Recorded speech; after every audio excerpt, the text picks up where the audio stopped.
Hey, Tony Gassett here. Y'all gotta forgive me. I ain't got too long, and I also can't look at you because I'm headed to the gym. And let me make sure, because sometimes I'll be on here like one of the little kids, all kind of stuff in my face. This one thing I want the husbands to understand, and you share this with every husband that you know, and this is something I had to learn, and it's not easy. Something I had to learn, and something I'm still learning, is her family is your family. And I know there are exceptions to the rule where a couple has to cut off family or certain family just because of toxicity. I get that. That's not what I'm talking about. But what I mean is, what you do for your mom, you have to do for her mom. What you do for your sister, you have to do for her sister. And I know it don't sound right, but when you get married, you become one. And one of the reasons why so many people go through a divorce is because they don't understand that you are one. And when I had that revelation, it was mind-boggling, and it was earth-shattering, because even I had heard from my family, and just that, hey, you know, that's your mom. You know, you're gonna do more for your mom than you do for somebody else's mom. But the Lord convicted me as a man, and my wife, I don't know, and I don't really pay attention if she does for my mom what she would do for her mom, but in some instances she could almost do more. And I noticed, because when my mom, if my wife and my mom and my nieces and stuff, they wear my wife's shoe size, and she'll give away shoes, a bag of shoes, and it'll be like, me being the, you know, the provider, the head of the household, I'm looking at like, these shoes ain't even been worn really. Like, what the world are you giving away these shoes for? This might be $100, $150 pair of shoes. You giving away this, look brand new. And I'm just like, well, okay. But when I think about it, I'm like, man, you know, that's nice of her to do that for my family. You know, that's not her family.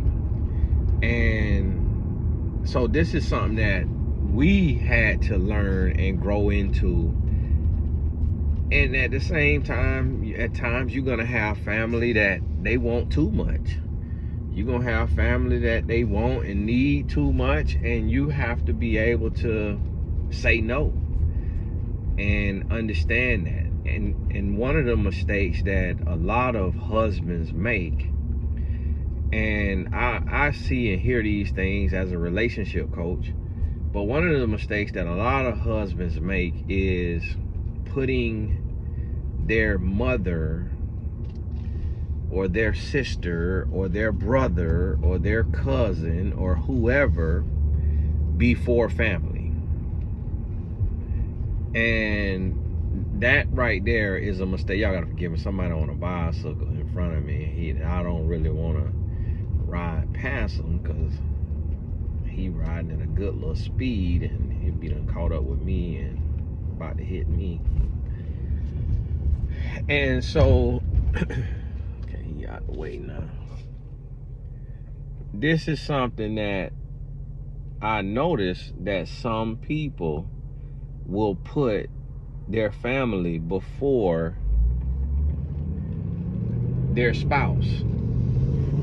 And a lot of husbands make the mistake of thinking that they are responsible for their mom or for their family, their sisters or their brothers or their homeboys or their cousins, and their wife will be sitting there going without. And that's what we cannot do as men, as husbands, because Even the good book says that a man will forsake his mother and father and cleave to his wife. So, and that's why it also says that the two become one flesh, and that you're supposed to love your wife as you love yourself. Like, you love her like your own body. You become one flesh. So at no time should our wife come second to our mother or our sister or our brother or our homeboys. At no time should she come second to them, other than in a time of dire need. So what I mean by that is, if your mom, your family or friend is in the hospital, then your woman should understand that you need to be by their side. If they getting ready to go to hospice, they're in their last days, or you got to go to their funeral or to their wedding or something that's big, then your woman should be working with you to understand that the other people in your life matter too. But just putting other people before your wife for just random nonsense of just like, hey, this person need help with their bill, but all y'all bills not paid, and you don't necessarily have a situation where you could just print money and you could just, you know, pull money off trees, then that other person got to go without, so that your household, your wife has. And that's a lesson that a lot of men have to learn, especially men who come from where we all we got. Men who come from the background of, you know, one make it, that mean everybody make it.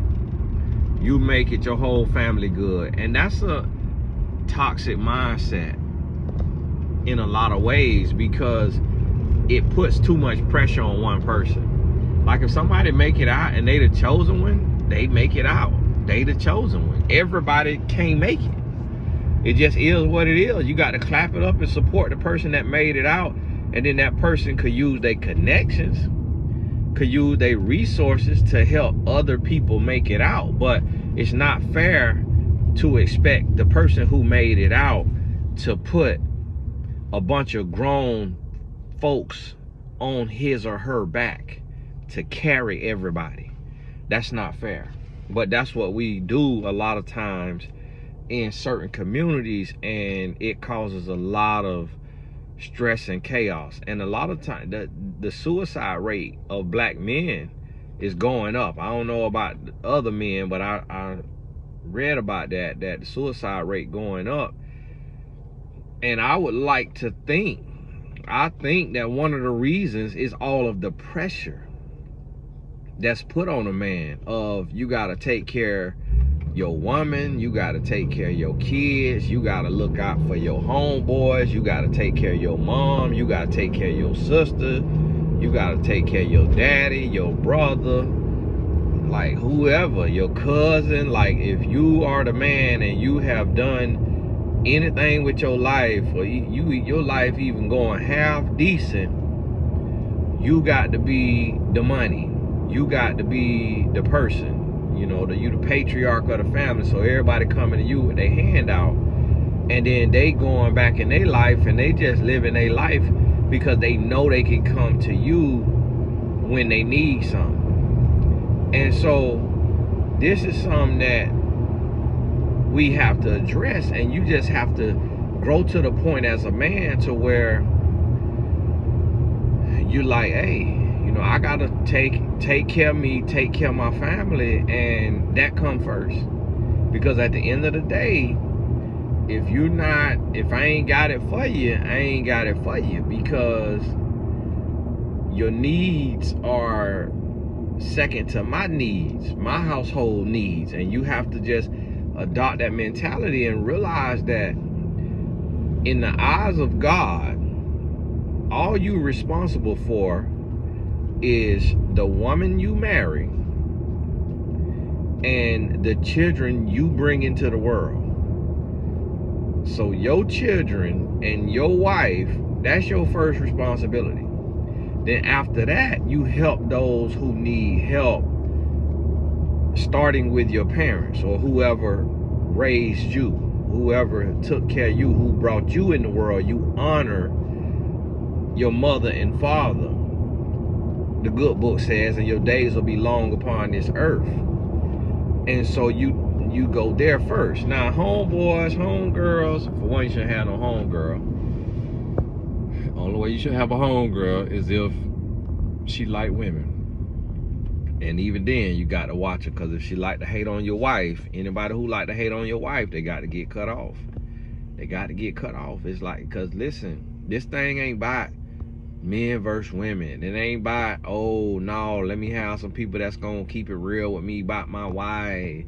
No, because people ain't keeping it real with you. They hating on your wife, and they telling you what you want to hear. So as a man, you're not supposed to be kissing and telling. You ain't supposed to be taking your household business to other people and getting advice from other people. You need to go to a professional.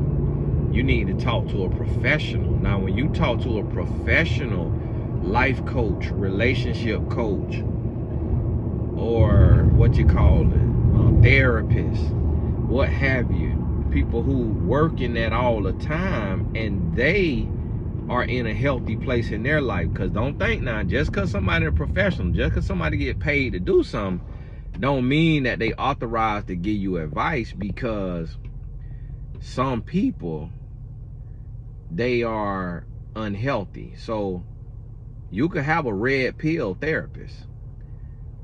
The man could be red pill just and as a therapist, because it don't mean righteous. Life coach, therapist, it don't mean righteous. It just mean that they went and, you know, got the credentials they needed to have that title. So you got to look at their life, and you still got to ask, does this life coach or this therapist have the life I want to have? Do they appear to have a healthy, holistic marriage? If the answer is no, then you still got to take what they saying with a grain of salt, because at the end of the day, humans still speak from where we are. And it don't mean that a single person who is a therapist or a life coach can't give you good insight, but you still have to listen to it to hear the root of it, to make sure that it's not coming from a jaded or a hurt or a broken place. So you still got to, because you already know the answers, but sometimes you got to hear the answer from somebody else, and it is confirmed in your spirit. So understand that. And understand that you the front line. You the head of the household. You the front line. You the leader. You the protector. You the provider. Your family, your household, your wife, your kids, that's what comes first. And understand that her family is your family. So anything that you would do for your family, you got to be willing to do for her family. And if you can't do it for both of y'all family, then don't do it for neither of y'all family.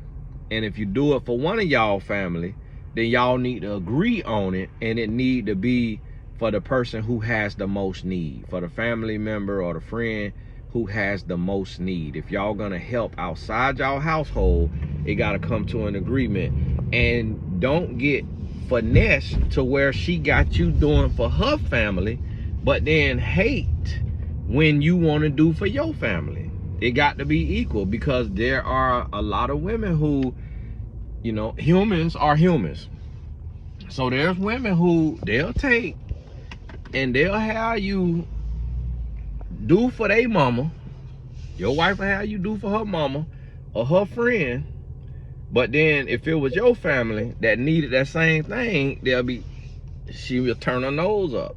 So if that's the case, you got to call out about that, and you got to say, hey, listen, that ain't right now. That ain't right, because we did this for your friend, or we did this for your family. So now that mine need it, you know, we got to be able to help too, because if we got it. But hey, this Tony Gas, I done made it to the gym. listen to this, and I'm right now my spirit is in the videos for the men, and I'm gonna be cutting the comments off. I know comments help with the algorithm and all of that. It help because it just people sit there reading the comments being nosy, so people stay on the video longer, so it helped with the algorithm. But I'm not worried about no algorithm. What I'm worried about is you getting the message that God has given me to give you without the demons in the comments causing confusion and distraction. So that's my goal right now. I know some of y'all like the comments, and try to make like, oh, it's a community and it's good community. No, it ain't. You just being nosy. You just being nosy. You like to see people argue. You like to see people make a fool of themselves. Ain't no community, because ain't nobody talking to you, telling you keep your head up and stay encouraged and keep going. You just like to see people get messy. And because a lot of people come in the comments and they just make an absolute fool of themselves. They have no sense. They was not raised right. And they write this whole dissertation because what's said in the video stepped on their toes and hurt their feelings. And so they write this whole dissertation trying to explain their side of stuff or how they think or feel. And that's what your channel is for. That's what your channel is for. That my channel is not for that. So I have to hold the comments or, you know, anybody, and I got to start blocking the demons, and I got to try the spirit by the spirit. So if it's comments to where they ain't coming from the right spirit, it's not encouragement to the listener or a testimonial about what's being talked about, and they just trying to come and share their opinion or opposing view. This ain't a debate channel. This ain't a debate channel. This ain't a debate page. This is the word of God. This the inspired word of God. I'm not speaking from me. I'm speaking on revelation from the Lord. So this is a different kind of church. And they ain't fooling up with nonsense now, because you will get blocked. So hey, keep your head on straight. God bless you.